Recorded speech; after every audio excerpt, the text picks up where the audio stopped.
Untuk apa kita beribadah? Karena bagi sebagian orang, makan, minum, nikah, kerja, olahraga, musik, kongko-kongko, selesai. Toh tujuan hidup itu kan untuk tenang. Ternyata duduk dengan teman juga tenang. Kalau sekedar hanya untuk tenang, pakai narkoba juga tenang. Kalau hanya sekedar tenang, ngobrol, cerita panjang lebar juga tenang. Orang yang hobi gosip, itu dia menemukan ketenangan. Kalau nggak percaya, tanyalah sama yang hobi gosip.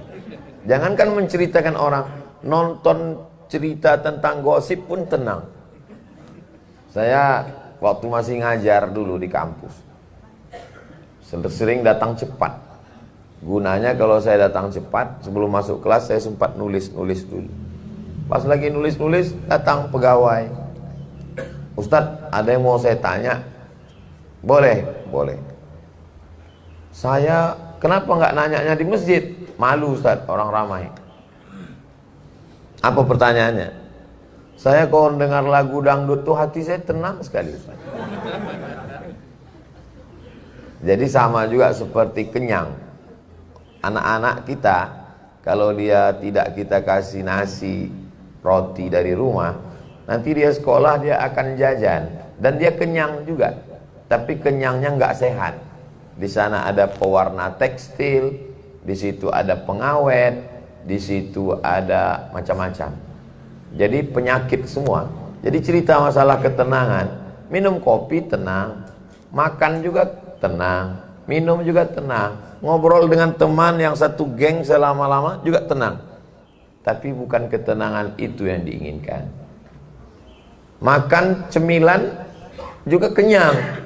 Orang minum sirup yang pakai pengawet juga kenyang. Bukan kenyang itu yang diinginkan. Kenyangnya dapat, tapi sehatnya tidak. Menurut dokter, menurut medis. Jadi lebih kurang begitu ilustrasi gambarannya. Maka kenapa kita perlu beribadah? Kita mendapatkan ketenangan yang diberikan Allah Subhanahu wa ta'ala, yang tidak dirasakan oleh orang yang tidak pernah tenang. Jadi ketika saya tanya, saya orangnya suka penasaran. Apa yang kamu rasakan setelah mu'allab? Dulu bahasa zaman saya itu mu'allab. Anak-anak sekarang udah berubah jadi login. Bahaya ini pakai istilah-istilah begini. Karena dulu yang namanya na'udzubillah keluar dari Islam itu murtad. Sekarang berubah jadi lockout. Jadi itu mensimpelkan istilah itu efeknya luar biasa. Dulu mendengar kata murtad itu takutnya luar biasa. Sekarang saya baca di beberapa medsos, simpel aja. Sianu kabarnya sekarang udah lockout ya. Itu kan bahaya. Bahasa itu maknanya luar biasa. Dulu bahasa itu kalau digunakan, saya pun seumur-umur nggak pernah menyebutnya dalam ceramah. Sampai hari ini merasa tidak layak disebutkan di musola, tidak layak disebutkan di depan orang yang sholat. Karena kata itu kalau diucapkan pantang sekali, malu sekali. Zaman sekarang orang mengucapkannya simpel karena bahasanya sudah dirubah. Apa dia? Pekerja seks komersial. Sudah dijadikan sebagai pekerjaan. Berarti ada pajaknya. Nah itu betapa bahasa. Jadi kalau ada orang menyederhanakan bahasa, menurut dia itu simpelisasi bahasa, tapi faktornya ke psikologis luar biasa. Jadi kenapa kita mesti beribadah? Karena ada satu makanan jiwa. Orang kalau dia tidak makan, jam 11, jam 12, karena sudah terbiasa makan siang, itu akan melilit ususnya. Kapan dia tenang? Ketika ada makanan. Begitu juga dengan manusia. Manusia ini tidak selamanya hanya usus, leher, tenggorokan dikasih minum, usus dikasih makanan, tapi di dalamnya ada yang disebut dengan, orang barat menyebutnya spiritual, sedangkan kita di Indonesia menyebutnya jiwa. Makanya dalam lagu kebangsaan Indonesia Raya, bangunlah jiwanya, bangunlah badannya. Jadi jiwanya dulu bangun, baru badannya. Sesuai itu. Lagu Indonesia Raya itu dibuat oleh seorang yang beriman. Makanya di awal hari bangun itu jiwanya duluan. Orang yang bangun malam, sholat tahajud, sholat subuh, itu dia bangunkan jiwanya dulu. Orang yang tidak sholat, bangun-bangun langsung sarapan pagi, nggak gosok gigi, itu lagu Indonesianya mesti dirubah. Bangunlah badannya, baru jiwanya.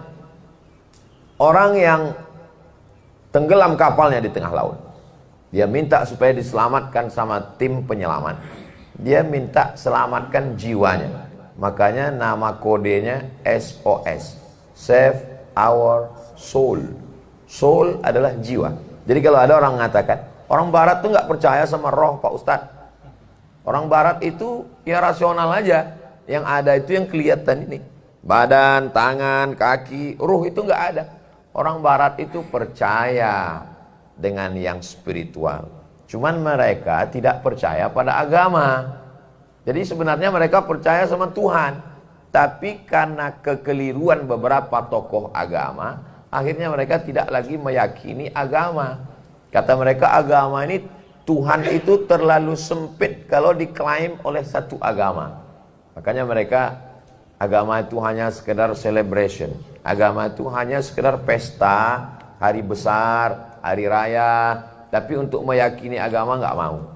Karena mereka pernah sakit hati dengan agama pada masa Renaissance. Saya mau mengingatkan bahwa tidak ada manusia di dunia ini yang tidak meyakini Tuhan. Bahwa ada orang tidak meyakini agama, ya. Tapi tidak meyakini Tuhan, nggak ada. Semua bertuhan. Tapi katanya ada ateis, Pak Ustaz. Orang ateis itu pun sebenarnya meyakini ada Tuhan. Cuman yang tidak dia yakini Tuhan yang disebutkan oleh agama. Karena sakit hati dengan agama. Ada beberapa orang yang trauma dengan ustadz. Lalu kemudian dia tidak meyakini apa yang dikatakan si ustadz itu. Tapi sebenarnya dia yakin dengan. Buktinya apa? Buktinya ketika dia naik pesawat, orang di sebelahnya berdoa dengan agama masing-masing. Dia ejek ini semua agama. Apa ini kalian berdoa semua sama Tuhan? Gak ada itu Tuhan. Tapi begitu sampai di atas, pesawatnya mengalami turbulensi, lewat ruang kosong, tiba-tiba pesawatnya turun ke bawah. Yang bertuhan itu udah tidur duluan, udah tenang. Tapi dia begitu turun, dia langsung kata, oh my God. Ketika dia berkata oh my God, sebenarnya dia sedang percaya kepada Tuhan.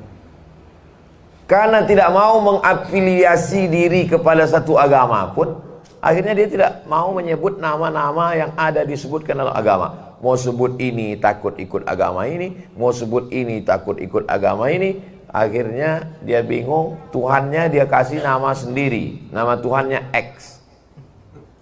Kan sulit sekali kalau punya Tuhan namanya X. Ketika dalam kesulitan, oh X. Maka kita diajarkan Allah. Namanya siapa?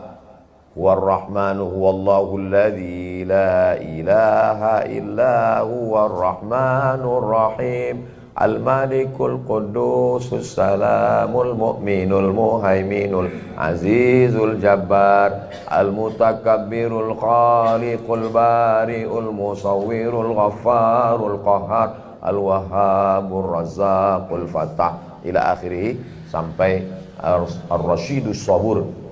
Oh banyak sekali Tuhan orang Islam itu. Satu. La ilaha illallah. Qul huwallahu ahad. Lalu yang banyak itu apa? Namanya. Manusia aja namanya bisa banyak. Tadi yang ngasih tausiah siapa? Ustadz Somad. Oh enggak, yang ngasih tausiah itu UAS. Sama. Yang lebih parah lagi, yang kita hormati Pak Ustadz UAS. Itu udah berapa kali lipat itu. Nah, jadi bahwa orang punya nama banyak itu biasa. Apalagi sekarang, nama di KTP lain, yang tercatat di RW lain, di Facebook lain, di Twitter lain, di Instagram lain. Nama. Maka dalam Islam diajarkan kita ketika menyebut namanya mendatangkan ketenangan jiwa, karena hidup kita tiga. Ketika kita berkata Alhamdulillahi Rabbil. Ketika saya berkata Ya Rabb, Rabb itu maknanya tiga. Engkau yang mencipta saya, Engkau yang mengatur hidup saya, Engkau yang memberi saya rezeki. Tiga. Engkau yang mencipta saya, Engkau yang mengatur hidup saya, Engkau yang memberi saya rezeki. Maka ketika terjadi apa-apa dalam hidup, orang selalu berkata, Ya Rabb.